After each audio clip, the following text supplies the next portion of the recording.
መጻጉዕን በአዳም መሰለው። ከዚያ ከመጻጉዕ አለፈና ደግሞ ወደ እነ ኢሳይያስ ወደ እነ ሕዝቅያስ ተመለከተ። ሕዝቅያስ የሚባለው ንጉሱም ታሞ ነበር።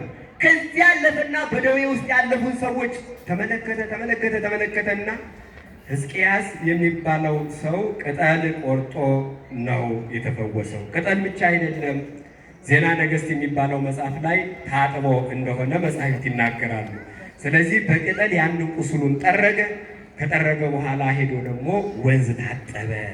ይሄንን አምላክ ለምን አደረገ እያለ ያስብ ጀመረ።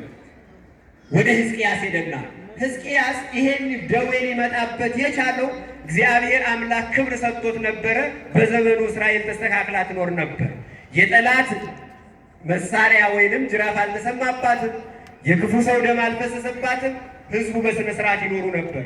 በዘመኑ የነበረው ኢሳይያስ ናሁ ድንግል ትጸንስ ወልደ ድንግል በድንግልና ጸንሳ ወንድ ልጅ ትወልዳለች ብሎ ሲናገር በአካባቢ የነበሩ እንሾም እንብላ የሚሉ ሐሰተኞች ነቢያት ነበሩና ቀረብ አሉት። ይሄንን ንጉሥ ሆይ አሉት፣ ኢሳይያስ የተናገረው ትንቢት ስላንተ መሆኑን ታውቃለህን አሉት።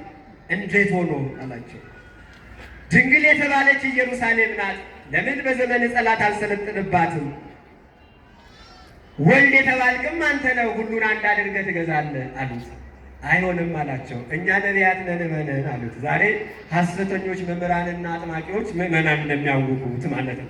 የቤተ ክርስቲያንን ቃል ትታችሁ እኛን ስሙን ብለው እንደሚያውቁ። ከዚያ በኋላ ኢሳይያስ እሆን እንዴ ብሎ አሰበ። ይሄ የሆነ እንዴ ብሎ ባሰበው ሐሳብ ልቦናው ተመታ፣ ደዌ ተያዘ። ከዚህ በኋላ ሲቸገር ሲያለቅስ ወደ ኢሳይያስ ነው ሄደው። እኛም ደስታችንን ዓለም ላይ ጨርሰን ሲከፋን ዓለም ስጠላን መቼም ትናንትና እንዲያደርጋላችሁ ዛሬ ትታችሁ ስጨርሱ ባዶ እጃችሁን መጣችሁ፣ ንጹሕ ስትሆኑ ወደ ዓለም ሄዳችሁ ስትጎድፉ መጣችሁ ብሎ የማይወቅስ አምላክ፣ በመምጣታችን ደስ የሚሰኝ አምላክ በቤተ ክርስቲያን አለና ወደ እሱን ለምንመጣው ማለት ነው። ከዚያ በኋላ ከንጉሱ ጋር ተነጋገሩ፣ በምን አይነት መንገድ መዳን እንዳለበት እግዚአብሔር አመለከተው፣ ጸለየለት። ኢሳይያስ ያንን ነቢዩ ያዘዘውን ሰርቶ ተፈወሰ፣ ሄደ። ከዚያ በኋላ ደጋጎቹን ብዙ ታሪክ አለና መጻጉዕ ጋር ደረሰ።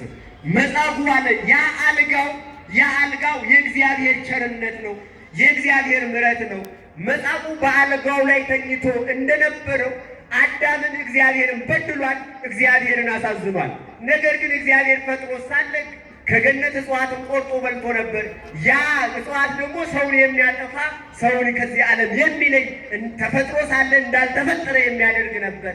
ነገር ግን እንደዛ እንዳይሆን በእግዚአብሔር እጅ ላይ ተኛ፣ በእግዚአብሔር እጅ ላይ ቆመ አልኳቸው። ያሳዘነው አዳም ማንን ነበረ? እግዚአብሔርን ነው። የቆረጠበት እጁ የማን ነው? የበላበት እጁ የማን ነው?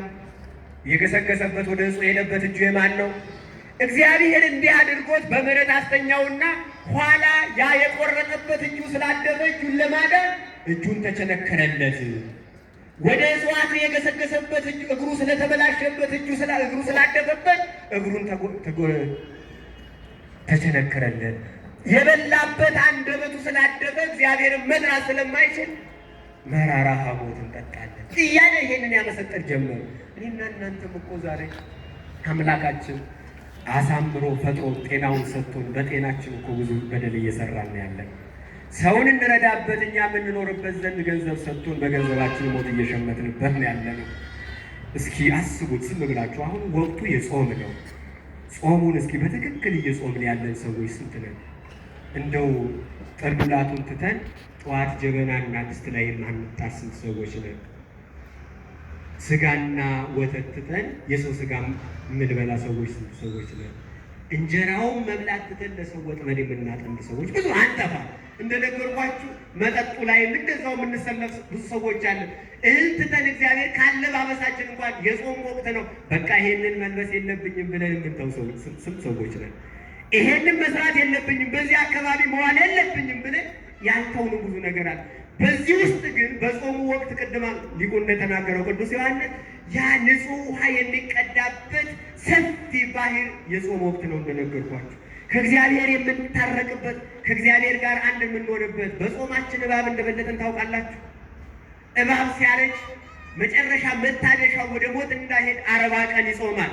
መጾም ብቻ አይደለም፣ መጨረሻ ላይ በጠባብ ጉድጓድ ይሄድና ያንን አሮጌውን አካሉን ትቶት ታድሶት ይመለሳል። እኔና እናንተም ብዙ ኃጢአት ልንሰራ እንችላለን፣ ግን ግዴታ መመለስና መጾም አለብን። ስንጾም ታዲያ እሱ በጠባብ ጉድጓድ ውስጥ እንደሄደ በትህትናው በትዕግስቱ በምጽዋቱ ንስሐ በመግባቱ አንደበታችንን ከክፉ ከመናገር በመጠበቅ ዓይናችን ወደ ክፉ ከማየት በመጠበቅ እግራችን ወደ ክፉ ከማገስገስ በመጠበቅ በእንደዚህ ያሉ ጠባብ መንገዶች ውስጥ ስንጓዝ ያን እግዚአብሔር መታደሱን ሕይወትን ይሰጠናል። አልፎም ደግሞ በትዳራችን ርግብ እንደበለጠችን ታውቃላችሁ። ርግብ በመጀመሪያ ሳታገባ የእርሷ የሆኑን ሳታው ከሌላ አትደርስም። ካለም ከሱ ሳለ ታማኝ ነች፣ ሲሞትም ወደ ሌላ አትሄድም። ድንገት እንኳን ሌላ መጥቶ ቢያስታት ጮኻ እንዲረዷት ታደርጋለች። እኛ ግን ስንቶቻችን በዚህ ታማኝ ነን?